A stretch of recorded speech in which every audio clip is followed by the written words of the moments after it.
Olá, meus irmãos, que a graça e a paz do Senhor Jesus esteja com você.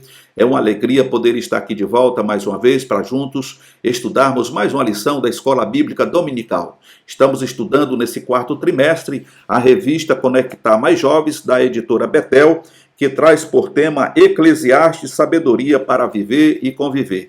E a lição de hoje é a lição de número 9, que vem trazendo por título Paralelo entre o sábio e o pecador. Texto de referência está registrado em Eclesiastes, capítulo 9, versículo de 1 a 3. E o versículo do dia diz: Então vereis outra vez a diferença entre o justo e o ímpio, entre o que serve a Deus e o que não serve. Malaquias, capítulo 3, e verso 18. Verdade aplicada: o caminho do sábio é na vontade de Deus, enquanto o do ímpio está nos seus desejos. Temos 3 objetivos, e o primeiro deles é entender as consequências que sobrevêm ao pecador. Segundo, aprender com a conduta do sábio.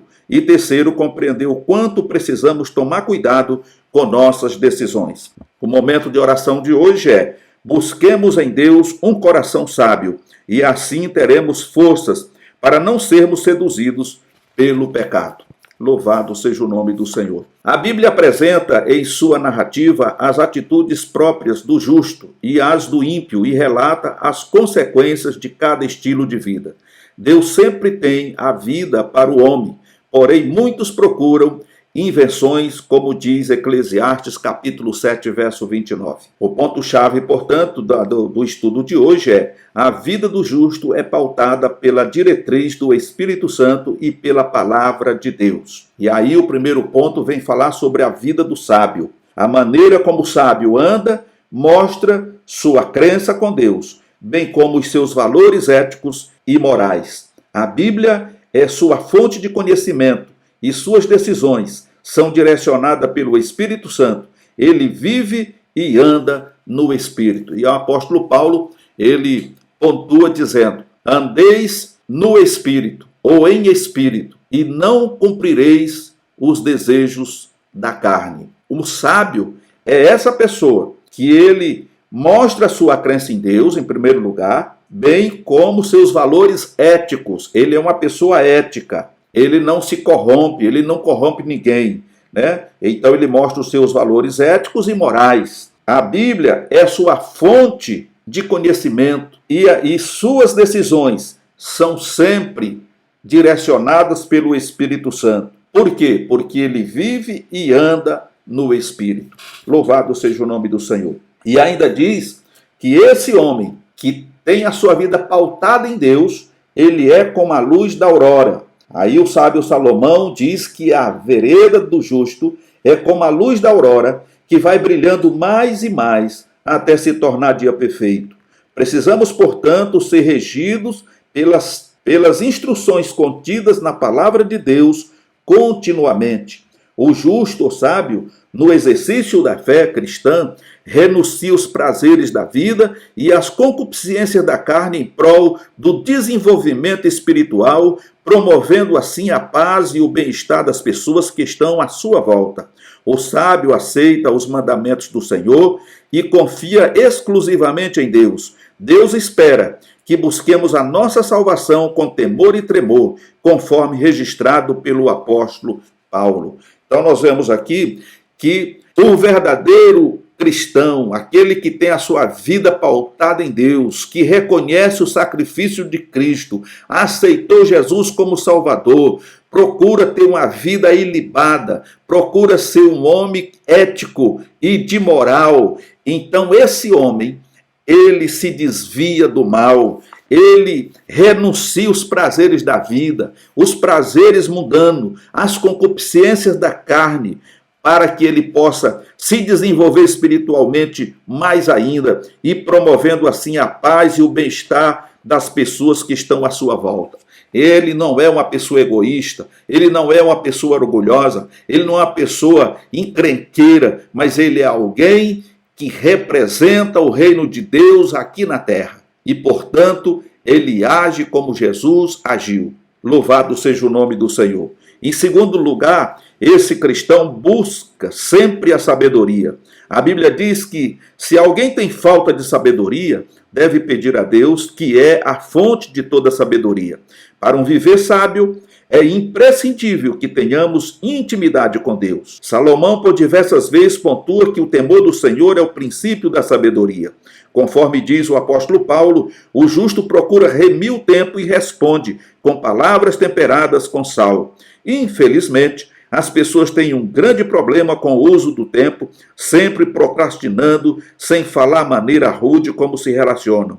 É necessário deixar que a palavra de Deus transforme o nosso modus vivendi, pois só assim cumpriremos a premissa bíblica de sermos luz do mundo. Nós precisamos, como cristão, sempre estar buscando da parte de Deus sabedoria. Sabedoria espiritual, sabedoria física, humana. Porque muitas vezes nos negócios dessa vida nós não sabemos muitas das vezes tratar com determinada situação. Então, Tiago aconselha, se alguém tem falta de sabedoria, peça a Deus, que a dá a todos e não lança em rosto. Louvado seja o nome do Senhor. Nós precisamos, irmãos, ter o cuidado para que nós não venhamos agir como um cristão que não tem temor a Deus. Ou agir como alguém, como ímpio, como alguém que não conhece a Deus. Então nós precisamos ter esse cuidado. Como disse aqui, nós devemos pedir sabedoria a Deus, que é a fonte de toda sabedoria, para um viver sábio. É imprescindível que tenhamos intimidade com Deus. Se você não tem intimidade com Deus, é difícil você adquirir sabedoria. E aí você me pergunta, e como eu posso ter uma intimidade com Deus? Eu respondo, é simples. Primeiro, lendo a carta que o papai te mandou. A Bíblia Sagrada, a palavra de Deus, é por intermédio dela que você vai conhecer Deus. É por intermédio dela que você vai aprender a andar na presença de Deus. É por meio dela que você vai aprender a andar em espírito. Segundo, dedicar alguns momentos, algumas horas por dia ou por semana para buscar o Senhor em oração. Jejuar uma vez por semana, 2 vezes por semana, 1 vez por mês, isso aí. Quem manda é o teu coração, é a tua necessidade de quanto você quer ter intimidade com Deus. Quanto mais você se consagrar ao Senhor, quanto mais você buscar o Senhor em oração e através do estudo sistemático da palavra de Deus, mais intimidade, mais comunhão com Deus você vai ter. Louvado seja o nome do Senhor. Então nós vamos ver aqui que Salomão por diversas vezes pontua que o temor do Senhor é o princípio da sabedoria. E conforme diz o apóstolo Paulo, o justo procura remir o tempo e responde com palavras temperadas com sal. E infelizmente as pessoas têm um grande problema com o uso do tempo, sempre procrastinando, ou seja, deixa para depois. Eu poderia ir para a igreja hoje, participar do culto. Mas já está tarde. O tempo está nublado. Está chuviscando. Está muito calor. Está muito frio. Então você sempre está deixando para um momento oportuno, para um momento melhor. E você com isso vai perdendo a intimidade com Deus, vai se afastando de Deus e quando pensa que não, o inimigo chega e abarca você e te arrasta para uma situação difícil. E aí vem o choro, vem o lamento. Então nós precisamos vigiar. Porque o inimigo, o nosso adversário, a palavra de Deus diz que ele anda em derredor, rugindo como leão, buscando a quem possa tragar. Ainda bem que ele só ruge como leão, porque ele não é leão. Só existe um leão, o leão da tribo de Judá. Aleluia. Mudar gera crise, dor e tensão. Isto porque muitas vezes requer renúncia da vontade própria para se submeter à vontade de Deus. Não é fácil, você já está acostumado, habituado a fazer certas coisas mundanas e de uma hora para outra você parar. Isso vai trazer muitas vezes dor, tensão, mas quem quer agradar a Deus tem que pagar o preço. Foi isso que o Senhor Jesus disse. Aquele que quiser vir após mim, negue-se a si mesmo. Tome a sua cruz e siga-me. O segundo ponto vem falar sobre o pecador e a vida de perdição. Infelizmente, a vida do pecador é, como diz o salmista, um abismo chamando outro abismo. Vive-se de maneira dissoluta e irresponsável, até que, repentinamente, a ruína, o fracasso e a destruição batem à sua porta. Por outro lado, O cristão tem uma vida, aliás, o pecador tem uma vida sem paz. A Bíblia diz que o ímpio não tem paz. Embora viva uma vida regada de efêmeros prazeres, de pseudas amizades, de prosperidade material e muitas vezes aquinhoada, ele não consegue desfrutar da verdadeira paz que só se encontra em Deus. E aí, nós vamos abrir aqui um parênteses para comentar sobre isso. A Bíblia diz que o ímpio não tem paz, e não tem. Embora ele viva uma vida regada de efêmeros prazeres, de pseudos amizade, porque a maioria das pessoas, na verdade, não são seus verdadeiros amigos. São amigos da alegria, do prazer, de tudo aquilo que ele está bancando. Na hora que ele ficar pobre, e aí nós tiramos o exemplo da Bíblia, que é a questão ali do filho pródigo, no momento em que ele não tinha mais dinheiro para gastar com aquele monte de amigos e amigas que ele arrumou, que ele pensava que eram seus amigos de verdade, ele ficou só.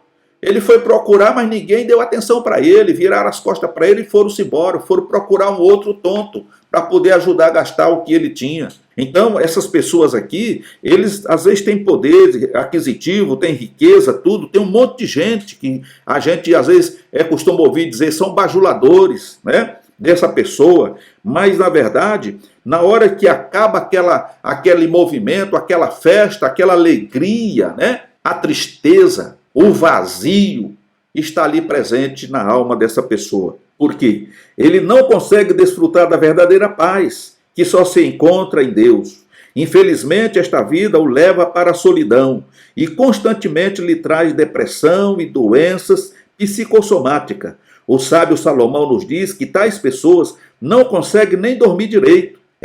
E este é o quadro que muitas pessoas vivenciam nos tempos atuais. Muitas delas chegam a morrer prematuramente de infarto e outras doenças crônicas. Paulo sintetizando que o salário de uma vida dissoluta é a morte. Então nós vemos aqui Paulo dizendo que o salário do pecado é a morte. É alegria e desespero. No minuto alegria, na maior parte do tempo desespero, tristeza, insônia, depressão, vontade de tirar a própria vida, e muitos estão fazendo isso porque não têm a verdadeira paz. Que Deus nos ajude, irmãos, a sermos instrumentos de Deus para continuarmos falando do amor de Deus para essas pessoas, porque elas estão vivendo no engano. O dinheiro não é tudo. O dinheiro, ele ajuda, mas ele não é tudo na vida do ser humano. Ele poderia ser o meio pelo qual as pessoas podem ter uma vida melhor. Mas essa vida só é boa, só é melhor quando nós temos o Rei dos Reis como Senhor e Salvador da nossa vida. Quando nós obtemos a paz verdadeira que vem de Deus. Sem Deus, o dinheiro não vale nada. Não tem nenhum valor. Você pode comprar o que quiser, mas não vai satisfazer.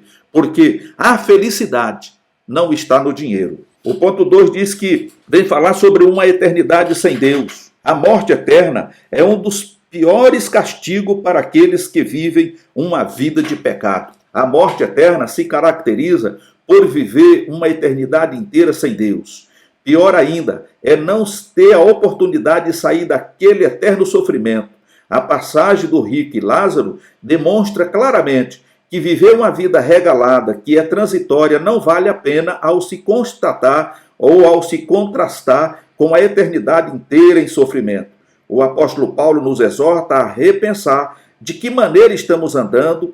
Precisamos andar de maneira sábia e não como os nécios. Os nécios agem como as virgens loucas, que não se importam com o amanhã, se preocupam apenas em curtir o momento presente. Então nós vemos aqui que é uma realidade o que nós encontramos aqui através desse comentário e através do que Paulo está dizendo, que uma vida sem Deus, ela é um caos. Porque quando você morre, você já desce direto para o sofrimento eterno. Não é aquilo que as pessoas estão pregando e ensinando por aí, que quando você morre, você vai ficar deitadinho lá nas sepulturas, lá o corpo, a alma e o espírito, tudo lá junto e misturado, e a terra come, você fica lá misturado na terra, aí morre outro, cava o buraco, joga lá e você mistura com aquele que está morrendo agora, que foi sepultado. Irmãos, isso é conversa do diabo. O teu corpo vai para a sepultura, Mas o teu espírito, a tua inteligência, a tua alma, eles, na hora que você fechar os olhos aqui,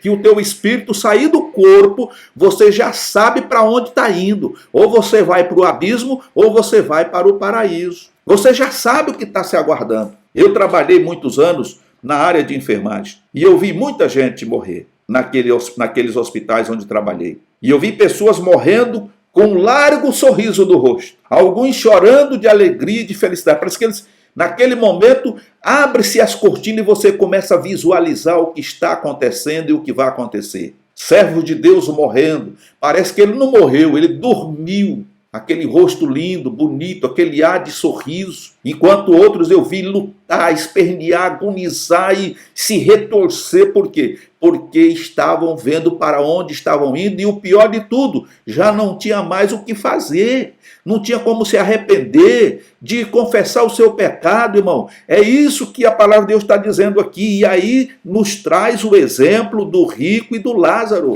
Veja ali o que aconteceu.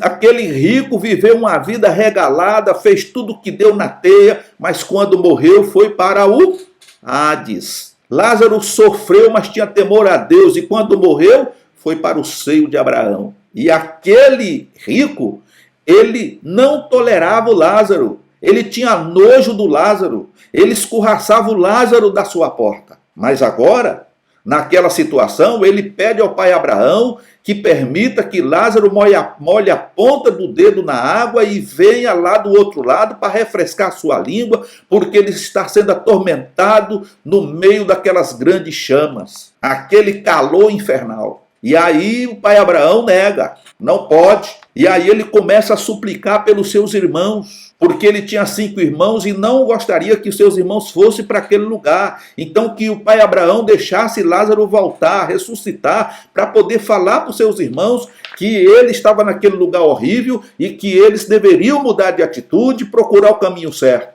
E o pai Abraão disse assim, olha, lá tem lá os pregadores, os profetas, que ouçam os profetas, que ouçam os pregadores. Não, mas não. Se eles não estão dando crédito à pregação do evangelho, que está sendo pregado lá pelos profetas, pelos anciãos, pelos sacerdotes, será que eles vão dar crédito a um morto que ressuscite? Então, irmãos, essa é a verdade. E aí ele traz um outro ponto, que vem abordar sobre a questão das 10 virgens, daquelas 5 loucas, ou nécias, ou imprudentes, que estavam preocupadas só com o momento. É como hoje nós vivemos. Tem pessoas que estão hoje fazendo parte da igreja que eles estão preocupados com o momento, estão preocupados com a volta de Jesus, não estão preocupados em santificar suas vidas, se separar do pecado, então dá uma beliscada aqui, dá uma beliscada ali, termina o culto, principalmente o culto de ceia, ao invés de ir para casa louvando a Deus, glorificando a Deus pelo que Deus fez, pelo que Deus operou, eles juntam uma turminha, uma galera, como costuma dizer, e vai para os barzinhos. E fica lá até amanhecer o dia. E se Jesus vier num momento desse, como é que vai ser? Então isso é uma reflexão para que eu e você pense bem. Ok, meu querido? Que Deus em Cristo te abençoe e te guarde. Já nos alongamos bastante no tempo e nós não temos muito tempo ainda. Mas que Deus te abençoe. Todos nós temos as mesmas oportunidades para o bem e para o mal. Portanto, precisamos estar conectados em Deus para construir uma vida com sabedoria. Que Deus em Cristo te abençoe e te guarde. Se Deus permitir, estaremos de volta numa outra oportunidade. Não se esqueça de se inscrever no canal, de compartilhar esses vídeos nas suas redes sociais, de dar aquele like e de ativar o sino de notificação. Fique na paz do Senhor Jesus.